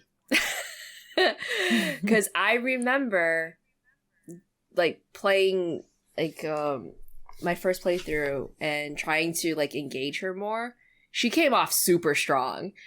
And I was like, I don't know how to handle this type of personality. And I think I was putting too much of myself into those conversations. Like, I feel uncomfortable. I don't know what to do. And so I kind of like never, like, I completed like her story and everything, but just like a lot of these characters, I think I feel differently she's fun. I will give her that. She's kind of like the fun, childish, playful, but also very much in tune with her morals. She's like a morally gray character. And but the way in which she expressed her feelings, I didn't vibe with that. But that was that was a while ago. So I may feel differently today. I might vibe with her more. I was like, yeah, be rebellious. I don't give a shit. Especially now that you know where Solus ends up. Because she gives Solus so much shit. Mm-hmm. That kind of helps a little bit. That I do remember. They do not get along at all. And I like that inter-party dynamic of, hey, some of your characters don't like each other. You know, and then kind of defining by that, you picking who you like more helps kind of define how you're going to play the game. Which I quite enjoy. So where are we thinking we should put Sarah? Are we thinking C as well? Are we thinking B? I'm in between B and C. I would put her in B, I think. I actually like her. Oh, but yeah, my first impression was... you didn't get your opinion. No, it's okay. I agree with Jackie. Like, my first impression of her back then when I first played it, I was like, okay, a bit too much for me. Like, but replaying it recently, I just like, yeah, she's fun to be around. I don't mind her too much. She's still a bit much, but she's fine. Okay. I don't hate her, but I also don't love her. So I feel like B is a good spot. For me, she's a character that suffers because of Varric. You know, Varric's right there. Sorry. That is true. So where are we thinking, above or below Meryl or Bethany? Probably, I would put her right after Aveline, personally. Go with that. So second on the list. Good with that. And now we're on to the second of the DLC-specific characters, which is my favorite of the DLC ones. And that is Shale from Dragon Age Origins. The golem kind of thing. Is that what they called them? Yeah. Yes. Yeah. Golem. Again, much like Dorian, the sass character. Like to the nth degree. Like that is the character. And then how she can tie into the Anvil quest line and meeting Caridin Paragon Caradin, who's also been turned into a golem by his anvil. Like, and that backstory getting revealed throughout that mission. Really cool. And stuck with me way more than anything with Sebastian. So she's B or higher for me. Maybe even A because of how good the party banter is. So Croft, what are you thinking since I forgot you last time? It's okay. Higher B or lower A, I think. She's a fun character as well. I feel like I say that about every single character. They're all fun. But the sass, love it. The only thing I don't like is when she kills pigeons. I feel bad for the pigeons. They're just minding their business. So True. That's it. Jackie, what do you think? I'm just going to defer to the both of you. I legit have no recollection of Shale. I know Shale Shale's exists, very fun. but I can't remember. I can't remember anything about Shale. I think gameplay wise, how fun it is to have a golem in the party. I gotta go A. Because like all the moves that she can like have in the game, and then even like the reveal of finding out she's a she, like that's actually kind of cool. I really like that part of her story and like unraveling her origins. So I'll go A, but probably bottom of A. And I think that makes the most sense for her character. And now we're on to the most contentious character of maybe the entire series, even more than Anders. And that is Solus. Mr. Egghead himself. So what, Jackie, we'll start with you since your cup's covering your face. We already know how I feel. Okay. He's S tier. He's S. He has an entire title. In terms of character and how essential or vital they are to the overall story, he's S tier. The romance is S tier. He just has that one little problem, and I'm like, if that didn't exist, then everything would be perfect, and I would say that he'd be in front of Alistair, but there's just that little problem that exists. Okay. So do you want him above Colin? I don't know. This is where it gets tricky. I relate. Yeah, it's so hard. It depends on how I'm feeling. Normally.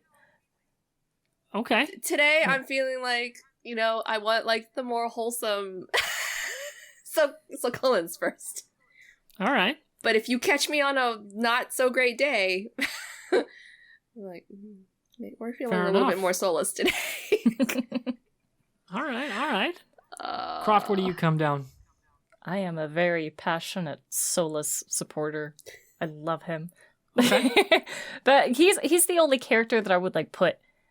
Oh god, but that's so hard too because Cullen is right there. I was about to say that I would put him like Dog, yeah, Alistair, Cullen. Like, I mean, it's pretty good. But I feel like he's like the only character that I would put.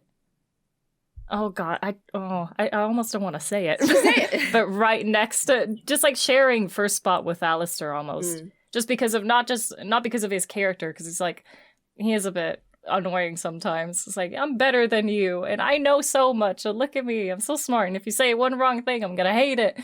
But at the same time, like the plot twist is so incredible, the romance is so incredible. It's my favorite romance aside from Alistair's.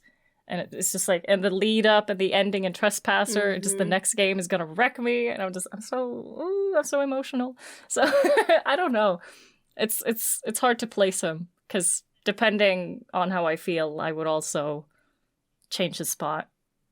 So okay, I'm gonna go also above Cullen because I like that he's that good regardless of how you play the game. If you play antagonistic to him, he's still that good. Like, if you play, there was one cutscene I watched of someone playing a female Canary who never put up with his shit, and in Trespasser punches him out when he starts, like, talking down to her. And she just tells him to shut the F up. So satisfying. So, and that was just watching a playthrough. I can only imagine playing that yourself across that game. So, I'm going to go and I'm going to say, he goes above Cullen. Just because of how much more involved he is in the actual like big parts of the story. So I'm gonna go there. So now we got our second Kunari, the hornless one, and that's Sten. Anyone ever really play with Sten much in Origins? I did quite a bit. I did not. Actually. It was never my... Because, again, I was playing Sword and Shield, Alistair, Sword and Shield. I have my mage, I have my rogue. I never really had him used him in the party all that much. Jackie, how about you? So, Mark Hildreth is probably one of my favorite voice actors. And when I found out that he was Sten, yes. So, but that's kind of like the tie for me in terms of where I would place him. Like, I put him in B because of that. Like, okay. Like he's so stoic. Yeah. like his personality is how Shale looks. You know what I mean? So, yeah. But I love Mark Hildreth, and so I kind of like elevated his ranking. He's a great introduction to like the world of the Qunari, which is a very different concept of like order and society than we're used to seeing in games like this. So I could see B tier. Yeah. I find it funny that you say that his personality is basically how Shale looks, because his name in Swedish means rock. So really? It's kind of funny. Oh my god, that's hilarious. It's perfect.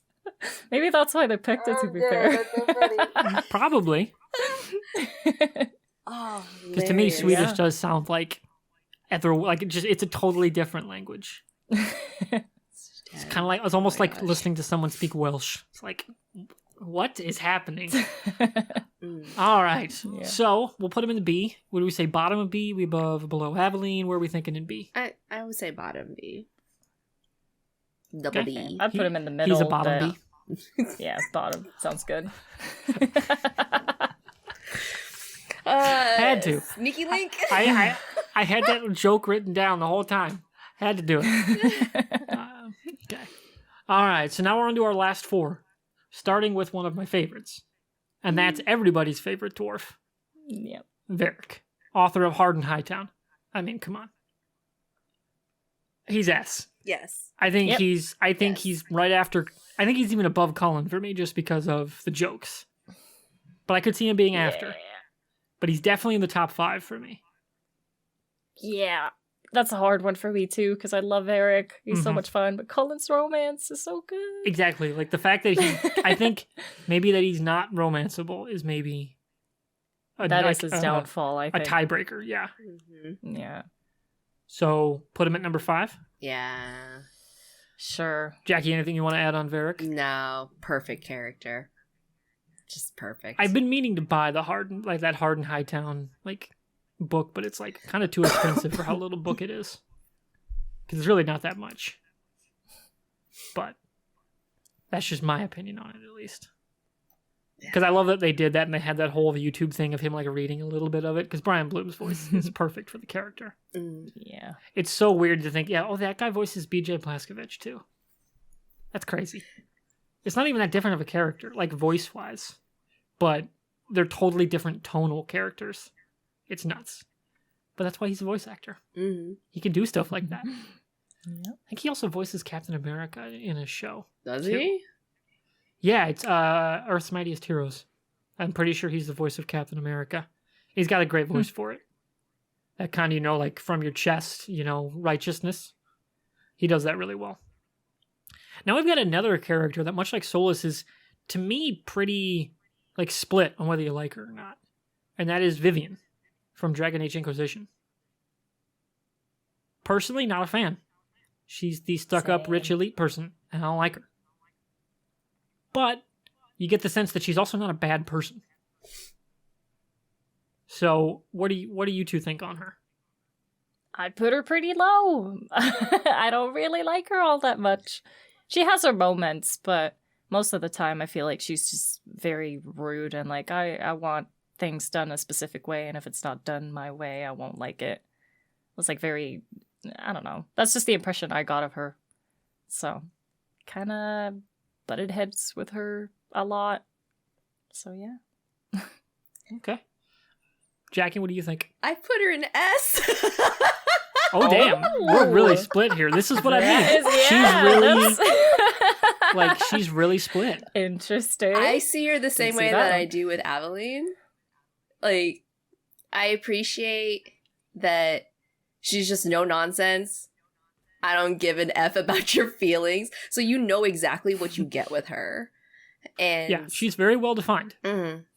Like no matter how you play, she's gonna be Vivian. Yeah, she's like regal and strong and just powerful, and I was like, these are all good things that I want to see in a character. And rough around the edges in terms of like, can I actually be friends with you? And it takes a while. It takes a long ass while in order for her to start like truly opening up to you and you like really start understanding her. But there was enough in that first impression. I'm like, I want to know more.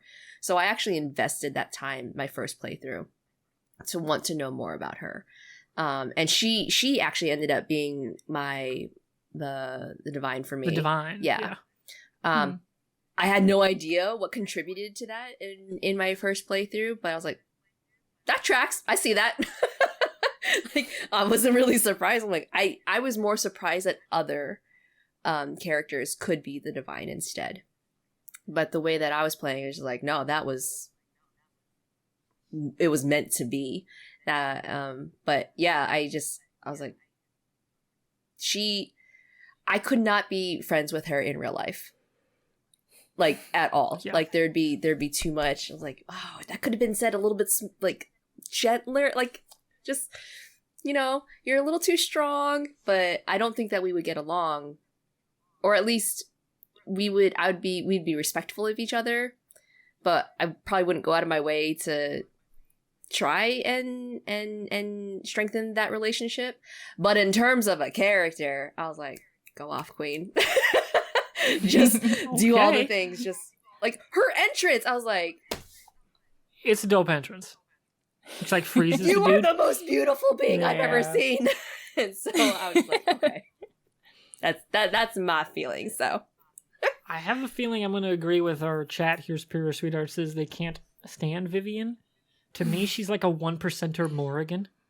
Just like 1%er Morrigan. She's like super rich, very haughty, very sure of herself, like too far, like not understanding her own faults kind of character. Yeah. And anytime I play that run where she's more integral to my party, God, it's just so, it never gets past annoying for me. Mm. Like, she never makes that turn for me as a character to someone I care about. So I kind of want to say C, but Croft, are you thinking D, C? I would be thinking D, actually. But before Carver, definitely. I don't hate her that much, but I don't. It's not Carver level. We're not at Carver. Yeah, it's like Carver is not even. Carver might as well not exist. Yeah. Carver who? Can I add another one? I can. Oh, he's on. Ugh. Carver. All right, Zed Carver's tier. going down below. Carver, we don't know her. I'm gonna name this. Exactly. There we go. Now he's on the only. Just remove the N, and that's a good name. Okay, so now we're on the last two. Another character I hardly ever played with, but I did talk to her a lot in the party, and I actually like that kind of character. I just never used like a healing type mage in Origins. Shame on you. And that's Win. Shame on you. Yeah. Again, I was playing Morrigan. Morrigan was in my party. Can't have two mages. Win. You want everybody to faint all the time? It take you a long time to make any progression. Yeah, it would take forever. Especially that Harvester fight. One of the hardest things I've ever done in gaming is playing Harvester on Nightmare. Or their Insanity difficulty. Nuts in Awakenings. Lord have mercy. So I would just put... I like that, wise old woman narrative who's like a little chiding in some ways, but like from experience. And is like willing to admit, hey, maybe I don't know everything. Honestly, I would have loved to see her become like first enchanter or something. Yeah. She'd been the perfect character for that. And who knows, might still see her in something down the road. Because I don't think she could die. Wasn't she? Oh. Well, I thought no, she wait, was yeah, she dying. was. She was dying. Yeah. Because, yeah, she had, like, used too much, like, tapped into something in the Fade or something, and it was gonna kill her, I think. Yeah, I think, no, yeah, she died in the tower, I think, and a spirit is keeping her alive, but she's using it too much, so it's getting weak. Yeah, that's what it was. Yeah. So, I would say she goes in the B tier. What are we thinking? I'd put her in A. Okay. Very high A, probably High right A, after okay. Morrigan. Would I put her before Morrigan? It's a difficult one, but I really like her. She's so nice and wholesome. Sometimes when you romance Alistair, she's like, I don't like this. This is not good. And I'm like, stop it. Well, she's Be like quiet, that with old every woman. romance in the party. She's a very no romance in the party kind of DM. Yeah. But then she also turns around and she's like, actually, it's kind of cute, so you go for it. So I really like her. She's wholesome. I need some wholesomeness sometimes. Hey, nothing wrong with that. Mhm. So, Jackie, what do you think? You want to break the tie? I put her in S. Okay, That's so fair. we'll split I'll the take difference that then too. and put her in A. Put her in Because it's an SAB. Legit kept me alive. Like straight up kept me great alive. Same. And she's that If mother. you need a healing Good healer. mage. She's that mother figure that I love. And I was just like, I Yeah, feel like she's the if I had a only- bad day, I just like would come back to the campfire covered in blood and then like my face was downtrodden and she'd be like, do you want some cider? Like she has like that comforting ish stern, yes, but you know, she was that familial glue to the party for me. And you don't really get that with anyone else. Yeah, she's the only character I can think of that fits that kind of role in any of the games. Yeah, the only other character Yeah. that comes close is Flemeth, and she's not on this list right now.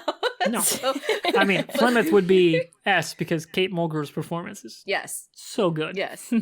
Flemeth is such a cool character. Mhm. Like all that mysterious aura, and like, is she a bad guy? Is she a good guy? Is she just misunderstood? And then the ties with Solus and the Elven Pantheon and stuff. Mhm. Wild. I can't wait to see what they do with Dragon Age 4. But we're not going to get sidetracked. We only got one character left. So we're putting her win in top A. Kind of splitting the difference of our opinions there. But I can live with it. Last character. Zevran, the elf rogue from Dragon Age 1. And you can see him again in Dragon Age DOS. I think you can have a one-night stand with him in 2. I think. If you play it right. If you're playing Can female you? Hawk, I think you can. I guess I'm playing missed Dragon Age that. 2 again. Yeah. That or it's just really flirty, if I remember right. Oh my god. Yeah. Hello. Where are we coming down on Zevran? I think he's a really fun character. I would go A tier. I often didn't use him as my rogue. I was more using Liliana as my rogue in Origins. But he's a really fun character. And I like how easily he's just like, yeah, I'm not an assassin anymore. I'm going to be your friend. And then he stays your friend. Mhm. I like that. Maybe. Kinda. Yeah. But I mean, if you help Depending. him, he stays your friend. Yeah. And like he's your guy for life kind of dude. So what do we think? S. Ooh. Yeah, one I S. love him. Ooh, He's I'm A. always it's always really hard to choose between him and Alistair.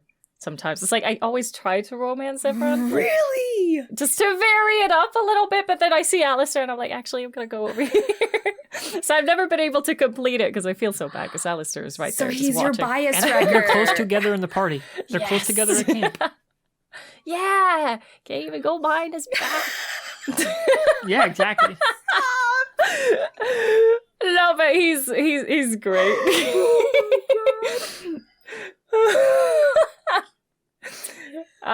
Especially if you get really close with him and he's like, you know, when you're about to get assassinated and he's like, no, I'm gonna help you out. Mhm. Yeah, he's a good guy. Yeah. So, Yeah. Jackie, I'm A, Croft is S. Last character. Where are you putting him? Initially, he was in between A and B for me. Initially. But he is a fun character, and he's like, you know, comes off very strong with super flirtatious, and usually I'm kind of like, step off, you know, that. That's But true, actually, like when yeah. you just like every single character on this list, you peel back the layers and like, oh, fascinating. But yeah, I like, if I remember correctly, I could not remember if I could, like, I was wondering, are we friends or are you actually going to stab me at some point? Because I don't know what Zevran we get in today. So I was very like A and B type of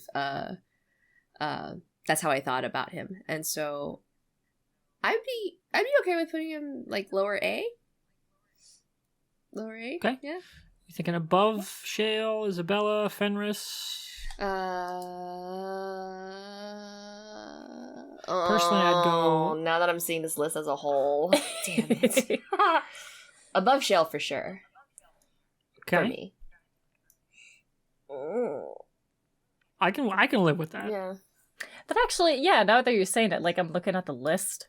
While I would put him on S, I also feel like he is below some of the characters in A. So it is kind of difficult to choose. Yeah. Yeah. I think him and Isabella, especially because they're connected in their paths too. I think they're on the same level. So I could flip them either way. Isabella, Zevran. Zevran. Funny enough, Yeah. they're both kind of very similar first impressions. Yeah. Yeah. Especially if you take Zevran in your party when you meet Isabella in the tavern. They have some fun dialogue too. Oh. Yeah. Yeah, because he's the one that like freed her, I think. When she was like kind of that whole arranged marriage thing, if I recall. God, I gotta That she like replay escapes all and of becomes a this. pirate. Mm. And I think that's maybe what gives Isabella the edge for me. She was like this, like kind of being kept as like a kept woman, and then she's like, "Fuck that! I'm gonna go be a pirate," and then does that. So, yeah, I think the list. I think this looks pretty good.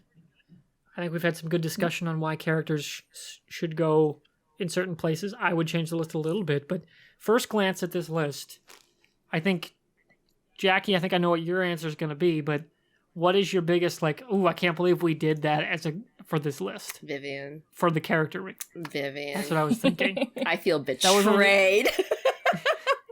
We had a few like that in the Mass Effect run. Betrayed. So, like, I mean, when you do these group rankings, sometimes things don't go your way. Like, for me, Morrigan on the A tier. I'd put her on S, but, you know, stuff like that. Okay, there's Or a difference Iron- between S and A and also Hey. S and D, okay? Hey, Iron Bull is 4 down on the A tier, and for me, he's top 5. God. Yeah. I had initially when I was like just filtering on, you know, just dragging, not doing like second thoughts or anything like that. I had like 13 people in S. These games, same with Mass Effect, they're top heavy because BioWare makes great characters. Yes. Yeah. Ugh. There's not a lot to really not like in these games, and from a story and character perspective. Mm-hmm. You know, it's kind of like almost like the opposite of like a Bethesda type RPG, where like it's the world and the NPCs that are really cool, and then the gameplay and your own characters kind of just along for the ride. Whereas the party mechanic is so very much forward in BioWare's design, which I really like. So Croft, what about you on this list compared to your own, where you would put people? What is like your, like, oh wow, this is a huge difference. I don't feel like there's that big of a difference. There are some characters I would switch around for sure, but there's nothing that I'm like, wow, I can't believe this happened. The biggest thing for me is like the fact that I am now thinking like, yeah, Alistair is not really on the top of my list. Like I always say, like he is the best character, but then you have the dog. Yeah, I mean, by So, default, of the dog's there. Yeah. Like Sounds anyone like the that has biggest the thing. dog lower than S tier, are you even a gamer? Like, True. it's the Mabari. It's one of like the coolest video game dogs. He's right up there with dog meat for me. Mm-hmm. You know, so like, and if we're doing a Fallout one with like, that might be a fun one too, is to do like a Fallout companion one, because they have some really cool characters too. Yeah, dog meat is like top tier. It's dog meat, Boone. That's it. And then everyone else is an A and below. But for me. But yeah, so chat, what do you think? Anything that stands out to you as like, whoa, I can't believe this group, you know, like personally assaulted me this way with this list? You know, so let us know what you think. and chat, or on YouTube, or if you're listening on any of the audio services. This is primarily a video podcast, but I'm still going to put it out on the services because I think we've done a pretty good job explaining as we go what we're doing. So I'll give you the rundown here. On our S tier, we've got the Mabari Warhound. We've got Alistair, Solus, Cullen, Varric, Cassandra, Dorian, Liliana to round out the S tier. A tier goes Wynn, Morrigan, Anders, Iron Bull, Josephine, Cole, Fenris, Isabella, Zevran, and Shale. That's the heavy. Those two have the bulk of the characters, which is kind of what I figured. B has only 5 characters, and that is Aveline, Sarah, Meryl, Bethany, and Sten. C tier has Ogren, Blackwall, and Sebastian. D tier has Vivian. Bullshit. And the only Carver list is Carver. So our chat is saying they mostly agree with our list as well. And I do think in the greater scheme of the Dragon Age fandom, this is probably more or less, there may be some quibbles along the fringes, but I think more or less people probably will fall in line with this list. I don't think we've done anything maybe other than the Vivian one that is like really out there in terms of opinions. But that's just because these are really well-written characters, and for us, they all kind of fit into certain roles. So, not super shocking. Any other closing thoughts on the character list? So, now that we have like a collective grouping, would you replay, like, would you dedicate an entire playthrough to including characters you never have before? Or just based off of the conversations that we had? Like, would you have Vivian around? Would you have Blackwall around? Would you make an effort to make that dive, even though that kind of goes against your natural feelings because for whatever reason you decided not to go with the character? I feel like I tend to do that because when I play, I just want to, I want to get to know everyone because maybe they'll surprise me, or maybe there is something about them that I missed before. So my latest playthrough, for example, Vivian, even though I can't stand her, I made an effort to talk to her every single time I would come back to Skyhold just to see if the dialogue advanced. And she's just, that's kind of where I thought, that's kind of where I thought that I didn't hate her as much as I first thought. Because my very first playthrough, I recruited her at the very end, pretty much. It was really far into the game, so I never really got to speak with her. But when I got to know her more, I was like, okay, she's better than I thought. She's still pretty stuck up, and I don't really like her that much, but she's an interesting character. I can see why people like her and stuff like that. Blackwall is kind of similar, even though he's kind of I don't want to say boring. Yeah, bland. Yeah. Aside from his the plot twist with him not actually being Blackwall, if he didn't have that, I wouldn't remember him pretty much just because he is so bland. So it's yeah. I mean, I could make an effort to include them more, but I feel like I would still probably come to the same opinion. Yeah. A common sentiment that I see a lot, especially when it comes to the romances, they'll be like, I tried going for this character, but I went back to Cullen. Or I tried going for this character, but I went back to Garrus. It's like they can't break that cycle that they just naturally want to go with, And so now I'm like, romances might be different. Like if I went back to try and romance them, I might have a different opinion. Yeah. But I've never tried that, so I don't really know how it would be if I did that. For me, it's a little easier to mix things up in Dragon Age than it is like Mass Effect because the roster's a little bigger. And the classes do play significantly differently. Whereas in Mass Effect, obviously there's soldier, but like engineer and biotic, while the mechanics are a little different in terms of the powers, generally you're not a tank anymore. So you have to play the game kind of similarly. Whereas soldier, I play soldier in Mass Effect. Same. So my party's always going to have Garrus because I need the tech. But Garrus is awesome, so Garrus is always in the party. And a biotic, which is usually Liara or Rex. So everybody else just kind of is stuck on the ship. Whereas in Dragon Age Plus, you can have 4 characters instead of 3. It's a lot easier to kind of mix things up as you go. And you can do mission-specific people or, just do it per act and stuff. So I do like changing it up when I do Dragon Age more, but every time I've done it, Vivian just gets in the way so much. I'm like, yeah, I just can't vibe with her. So I'd rather just bring Solus for my mage. So that's just how it works for me. But Superior Sweetheart agrees in chat. Vivian's just so annoying. I wholeheartedly agree. Okay, so that's where we're gonna, I think, wrap on Dragon Age. Let's go back to the 3cam screen here. So speaking of just, kind of wrapping up, what are you guys up to, like, Crofteria? Any upcoming streams now that you wrapped on the quarry? I kind of want to hop back into Until Dawn, just because it's made by the same devs, and a lot of people that watch my streams haven't seen Until Dawn. I love that game. It's one of my favorite horror games, so probably that. I got so angry with that one. That'd be fun. Until Dawn? I got so angry. How come? Did you kill everyone? 2 people. Was it the magic towel that upset you? Okay, so first off, like, I don't understand. That's the true. most unrealistic thing about that entire game is that the towel stays on the entire time. Any woman who has, like, fair. wrapped a towel around, like, her upper body knows that if you breathe, it'll fall down. You mean to tell me that she's running away from a serial killer or whatever and hopping over beds, running around this mansion, and not once that towel hasn't, like, loosened or fallen off? No, that's the most unrealistic thing I've ever seen in my life. They glued that shit to her. Doesn't make any sense to me. That's fair, actually. But all that other stuff, like, Nice, oh, pretty it's a good horror game. Sorry, tangent. Yeah. Please continue.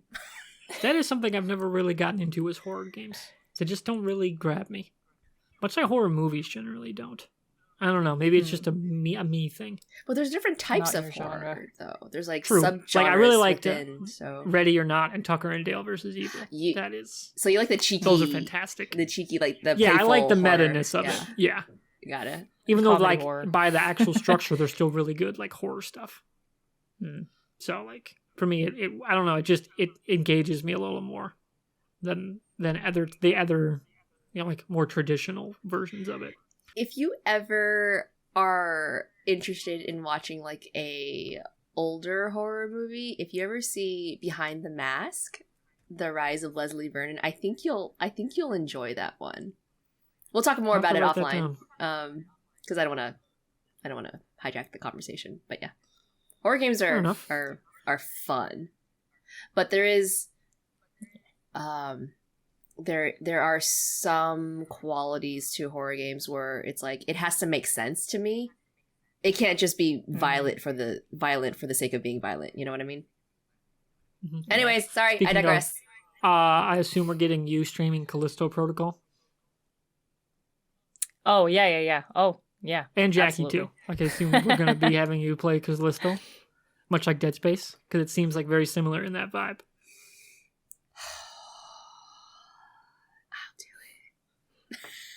Yeah, you'll suffer through it. I'll suffer through it. Everyone loves watching me play horror games, so.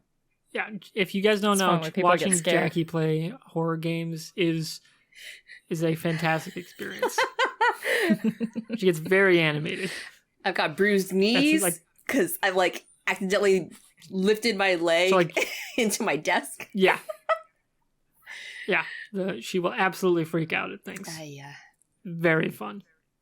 So of course you can follow them if you're watching the video. Their Twitter handles are above them. The links, like I said, will be in the description. If you're listening to the audio, Jackie is at GeekyFriedRice. And then Crofteria is at Crofteria, which is C-R-O-F-T, Croft, E-R-I-A. You know, it's a long E, right? Am I remembering it right? Or do you do Crofteria? Kind of Crofteria, I usually do. Okay, But that's what I it doesn't thought. really matter. Yeah. Just trying to think how to explain it phonetically. You know, Cafeteria, but without that's a good way to put it. that. Yeah. Yeah. Whereas I'm Mr. like Wartburg, which is like, how do you explain that? Well, like, look up Wartburg Castle. There you go. Or Wartburg College. It's where I took the name from. But it's actually the name of a castle where they translated the Bible into German.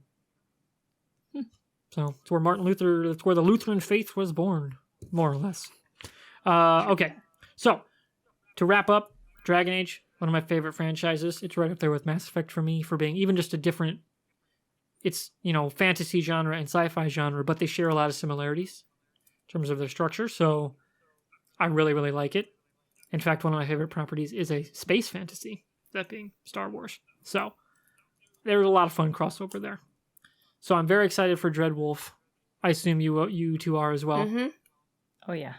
Yeah, it's going to be hopefully as good of a game as the original 3 games were, because it's going to be, by the time it's out, probably looking at 10 years by the time we play it. So I hope it, lives up, and I hope whatever they do with the new engine works.